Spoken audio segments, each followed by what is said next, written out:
18번입니다. 18번은 부동산 정책에 관련된 내용으로 옳은 거 됐어요. 우리 부동산 정책은 네 파트로 나누어서 시장의 실패, 토지정책, 주택정책, 조세정책. 18번 문제는 토지정책과 주택정책을 종합적으로 문제를 냈어요. 자, 1번 부동산 상한제와 택지 소유 상한제는 현재 시행되고 있다. 이 지문 잘 나오고 있는데 우리 꼭 기억을 해야 될 게 있죠. 우리나라에서 현재 안 하고 있는 거 5개. 택토 종개공 꼭 기억합니다. 택토 종개공,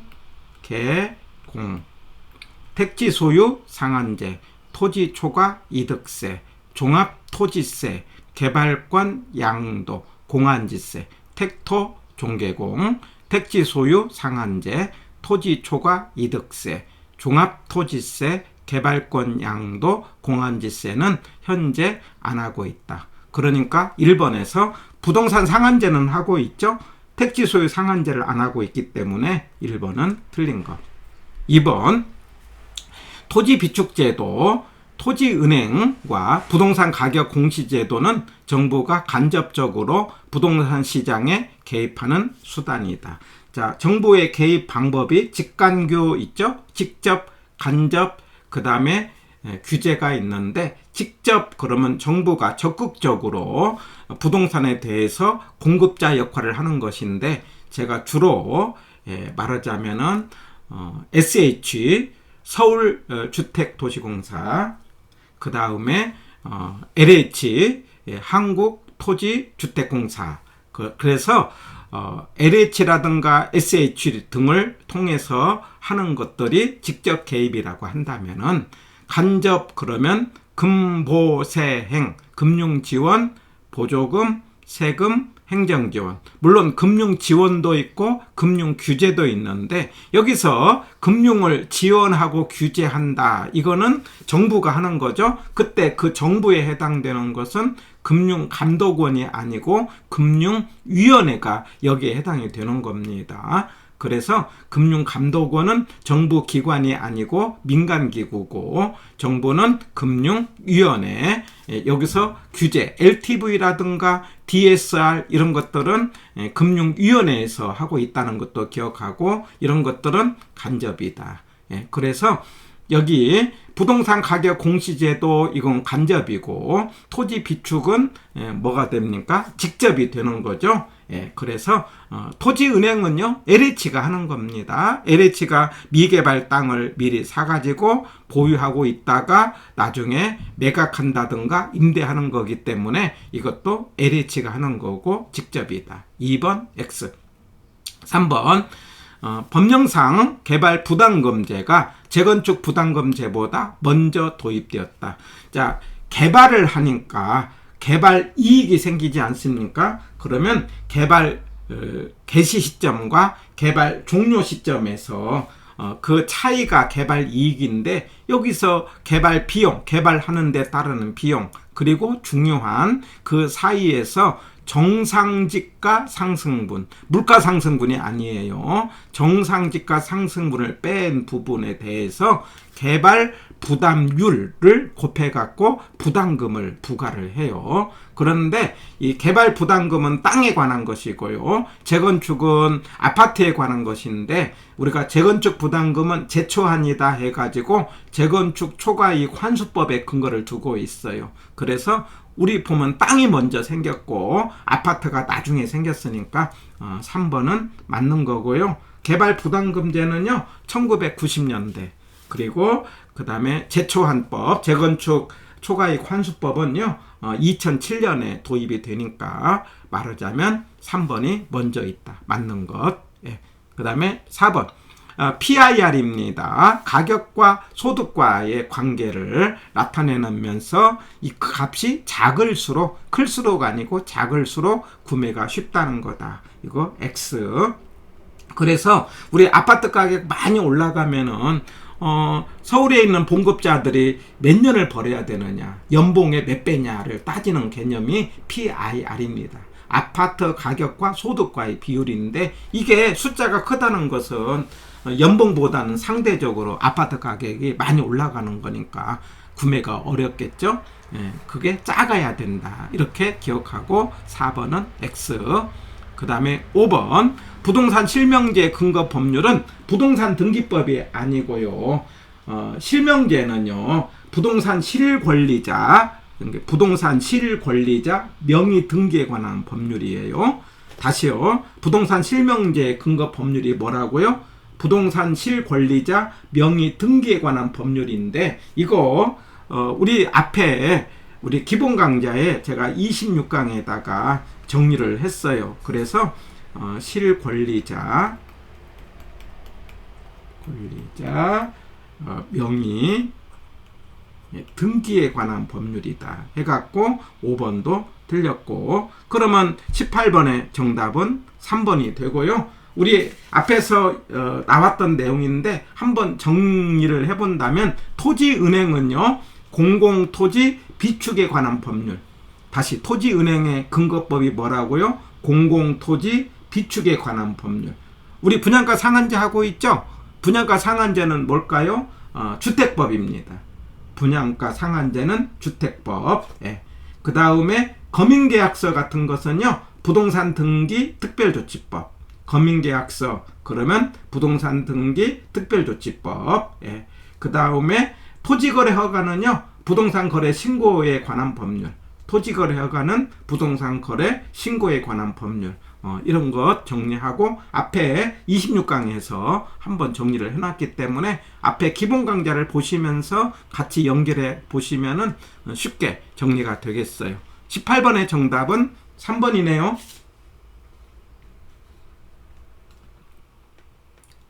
자, 지문 연습에서는요, 우리 주택정책을 중심으로 한번 정리를 했는데, 우리 주택정책은 크게 세 가지가 있어요.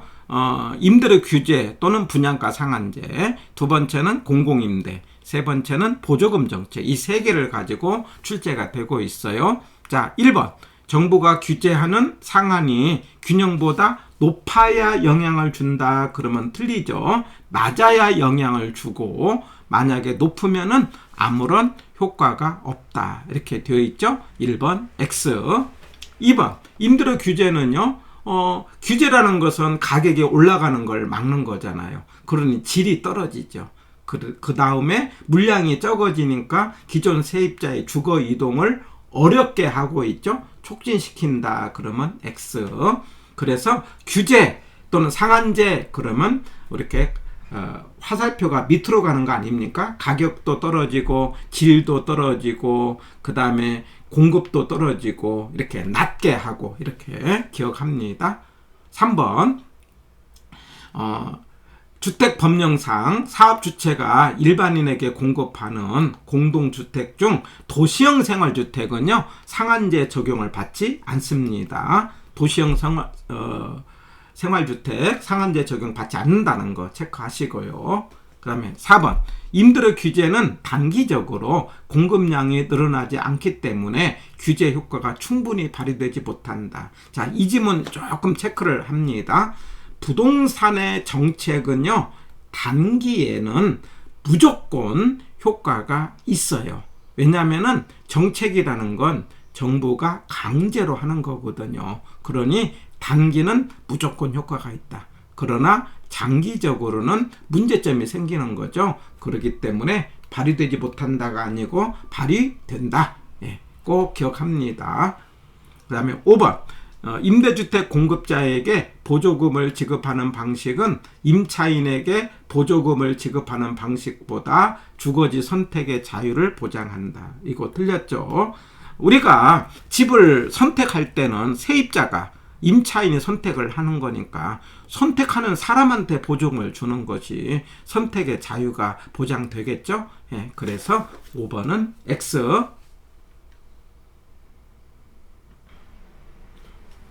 자, 6번입니다. 공공임대주택을 공급하면 소득 재분배 효과를 기대할 수 있다. 자, 이거 맞습니다. 제가 소득 재분배 그러면 부자 거 뺏어다가 서민 준다 이렇게 이해하고 실제는요 한쪽은 손해보게 만들고 다른 쪽은 이득보게 만드는 효과를 가져오죠. 그래서 이거는 강제로 정부가 하게 되는 거고 대표적인 정책은 누인공이다. 예, 기억합니다. 누진세, 공공임대 규제, 공공임대, 임대료 규제, 누인공, 누진세, 예, 누진세, 그 다음에 임대료 규제. 임대료 규제는, 누진세는 부자한테 세금 많이 매기니까 부자가 손해고요. 서민들이 이득이 되는 거죠. 그 다음에 이제 임대료 규제는 주인과 세입자 입장에서 주인을 조금 손해보게 만들고 세입자를 조금 이득보게 만드는 거. 공공임대는 뭐냐면 임대업자를 손해보게 만들고 공공임대주택에 들어가는 세입자한테 혜택을 주는 거죠. 이 세 개는 소득 재분배 효과가 있다. 기억하고 6번은 맞는 거.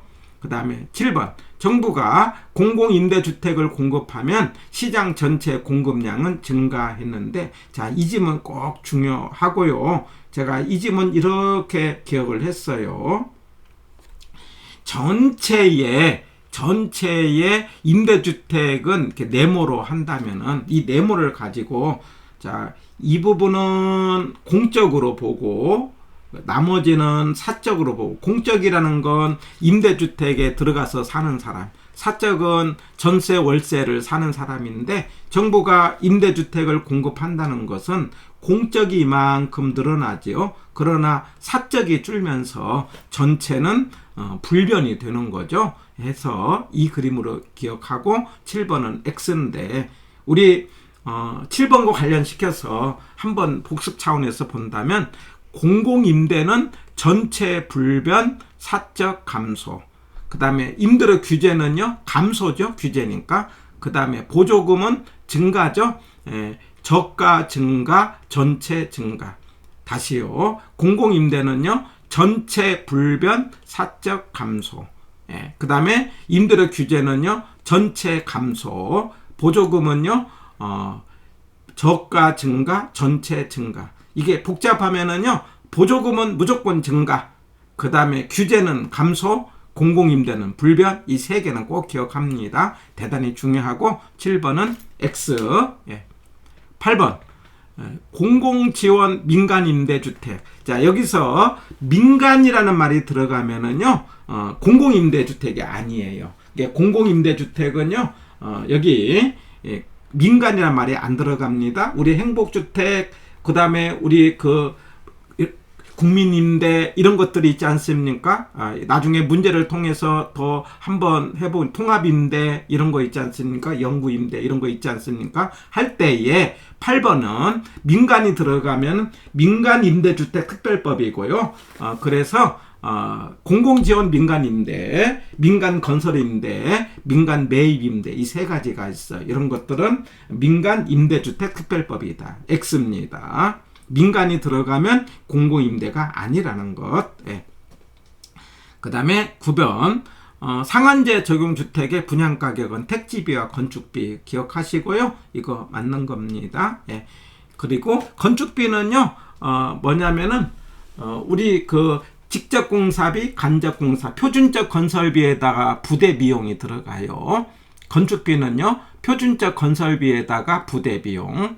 그런데 표준적 건설비는 직접공사비, 간접공사비, 적정 이윤 이렇게 되어 있어요. 그래서 9번 맞습니다. 10번 PIR, RIR 가구의 지불 능력을 측정하는 지표고요. 이게 낮을수록, 그래서 가격과 소득과의 관계, 아파트 가격과 소득과의 관계가 PIR이라고 한다면은 임대료, 전세금과 그 다음에 소득과의 관계는 RIR을 말하는 거고, 이 수치가 낮을수록 우리가 바람직하다 기억하고요. 10번은 맞는 지문이 되겠습니다. 해서 우리 주택정책을 중심으로 정리를 해봤습니다.